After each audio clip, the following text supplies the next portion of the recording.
everyone, it's me, Natty.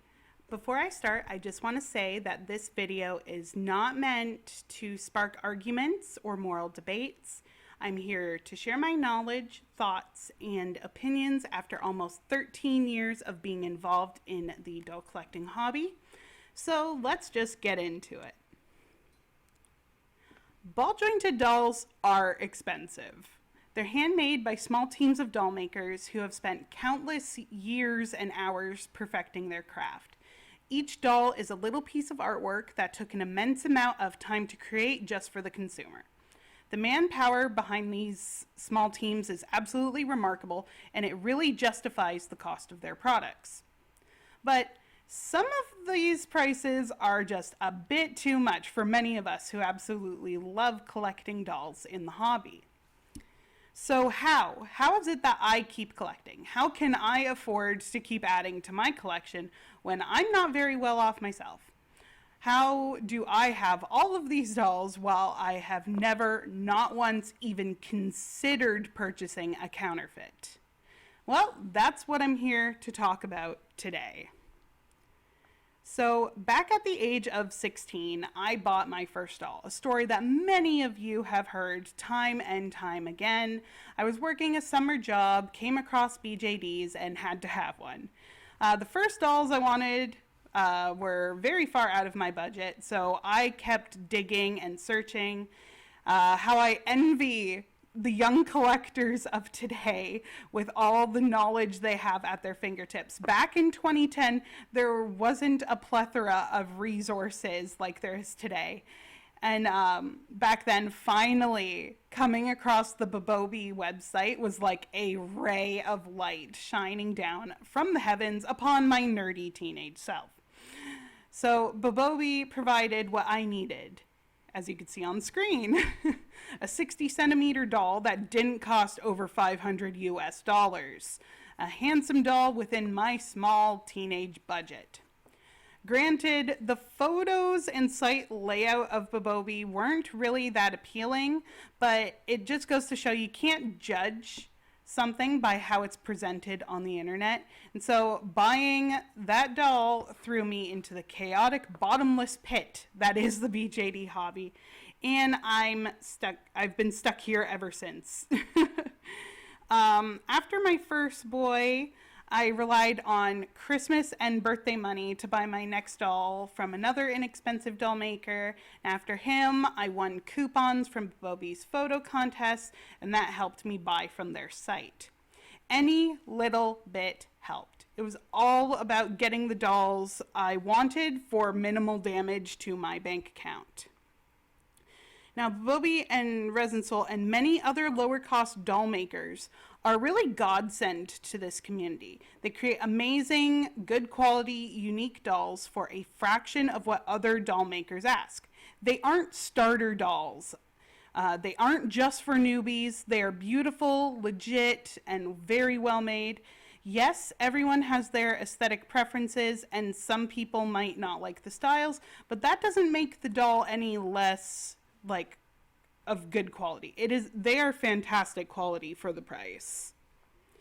And it's not just buying from lower cost doll makers, because my doll preferences are all across the board. And many dolls I love would cost me a kidney if I didn't know how to shop. The secondhand market has been a blessing for me in this hobby. I have a video up. Here's the thumbnail, I think, of secondhand sites that I use that are not exclusive sites like Den of Angels or overly vague like eBay or Instagram. I'll put a link to it in the description below because I think I covered a lot there about how I saved hundreds upon hundreds of dollars just by making myself learn the ins and outs of secondhand markets and foreign shopping. So if you're able to, please check that out. And I mentioned Den of Angels. Den of Angels is a really good resource and has a nice marketplace. So if you're able to, I do suggest making an account there. If you can't, my video that I made offers a lot of different resources you can use. Seriously, over half of my dolls are secondhand. And yeah, not all of my dolls, though, are from online secondhand shopping. Let's bring up the next one there. Doll shows and conventions have been a huge part of the hobby for me. In previous years, before 2020 really, the London Doll and Teddy Bear Show and Doll North were huge staples for me. Multiple dolls and doll parts were purchased at these shows, and there are deals at these types of events that you can't get anywhere else. Many BJD specific shows also have rules against counterfeits, so that protects you, the buyer, so you can shop worry-free. Trust me when I say that toy shows and doll shows are essential if you are looking for good deals. Now, I briefly mentioned doll parts there, and that's because hybrid dolls are a thing and aren't anything to be ashamed of. They are vital for pinching pennies in the hobby, really. Why pay over 400, 500 USD for a doll when you could get the same face on a different body for less than half of that price? It's possible, and it's definitely a good way to get the doll that you want for a fraction of the cost. All it takes is a little research into resin matching it, and most collectors are more than happy to help you if you need assistance. If you're an artist, you can even resin match yourself by using dyes or airbrushing. Or you can, be like me and just generally not care.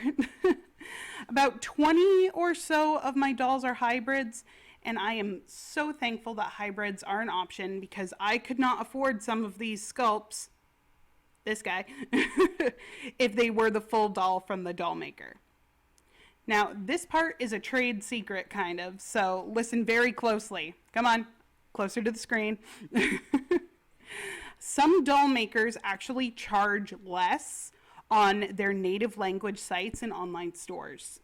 Yeah, you guys heard that right. By using translation apps, or in some cases proxies, or even learning to navigate these foreign sites, you can save hundreds of dollars by using those sites compared to the easily accessible English websites. It's not a joke. I'm being totally serious. I saved well over $50 on this girl right here.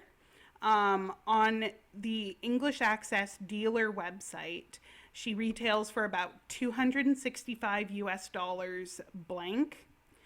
I paid roughly $166 US, so that's almost $100 less.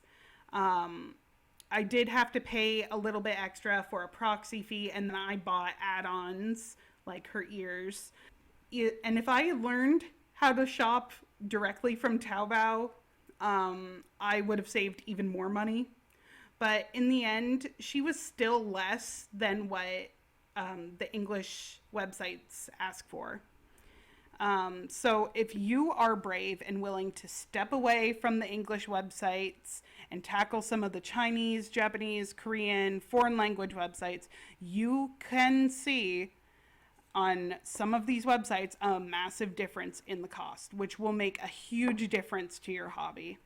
Now, I should make a note here that the reason why dealer sites and English language websites charge what they do compared to some of the native language sites and Taobao sites is because they factor in the shipping from the doll company to the dealer, as well as fees for their services like translation or proxy fees. It's just like using Spree Now or 42 Agent, which are my go-tos. So please don't think the English sites are trying to scam you. They're just, because they're not. They're just factoring in the necessary fees. Another thing that I haven't mentioned yet is layaway or payment plans. I actually used to be really scared of doing this because it just felt like a bill to pay, and that was really intimidating for me. But then I realized, like, this is actually a really good way to get dolls that I never would have thought of owning by putting forwards a little bit of money just every few weeks or months. Like limited edition dolls like this guy up on screen that I have never seen secondhand suddenly became something that I could actually obtain instead of just a dream on the wish list. Depending on what site you use, you can actually get almost a year to pay off this doll. And many secondhand sellers, like on Facebook and Instagram, will also offer layaway payments. And I have taken advantage of this quite a few times now, and I definitely will again in the future if an opportunity comes up.